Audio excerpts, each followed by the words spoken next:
afternoon with charges against an NYPD officer. Officer Vincent D'Andraia was arraigned today via video conference. He's charged in that violent shove that sent a protester flying to the ground in Brooklyn a week and a half ago. He's now facing 4 charges, including third-degree assault. Prosecutors say he yelled swear words at the victim before forcibly shoving her. His arraignment comes as the country pauses to remember George Floyd. Mourners gathered in Houston today to remember the life of the man whose death has sparked worldwide outrage. Eyewitness News reporter Stefan Kim with more on today's arraignment and new reaction on the calls to defund the NYPD. He is live with protesters near the Brooklyn side of the Brooklyn Bridge. Stefan. Well, David, look, that is the group now marching over the Brooklyn Bridge towards Manhattan. They're on the Manhattan-bound roadway of the bridge. The Brooklyn-bound roadway is actually open. Police have opened this up for them to march. They say what they want is meaningful change. They're now starting to get some of that, some of what they're demanding. But where each side stands on these changes isn't always as clear as it used to be. The battle lines in this fight for police reform have been redrawn.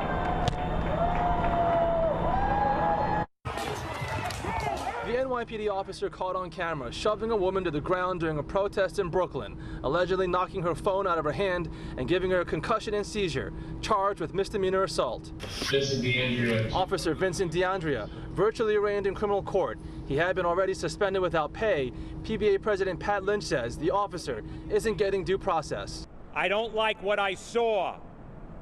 I think he should lose his gun and shields.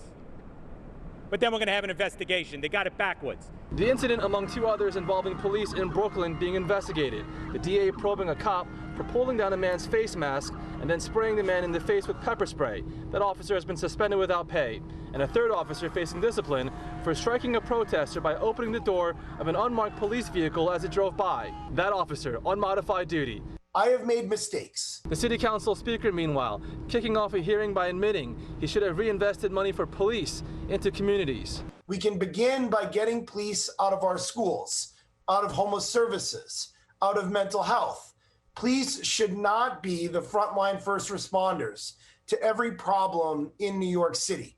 This as state lawmakers approved a bill Monday named the Eric Garner Anti-Chokehold Act, allowing prosecutors to charge officers who injure or kill someone by placing them in a chokehold, which is already a banned maneuver by the NYPD. The city's 4 DAs minus Staten Island saying, "We stand in support of proposed city and state legislation that would criminalize the use of chokeholds and similar restraints by law enforcement officers while making an arrest. We must take action against the use of excessive force by police."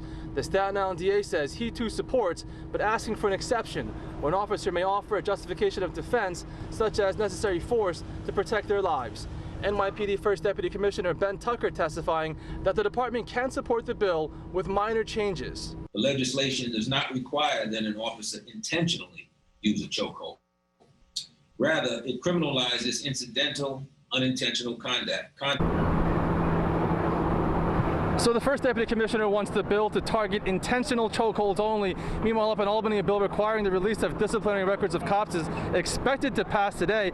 As for reducing police budgets, protesters argue that many of these jobs, like moving the homeless into shelters and school and family disputes, aren't jobs that police want to do anyway. So the question is, will there be some common ground? Reporting live all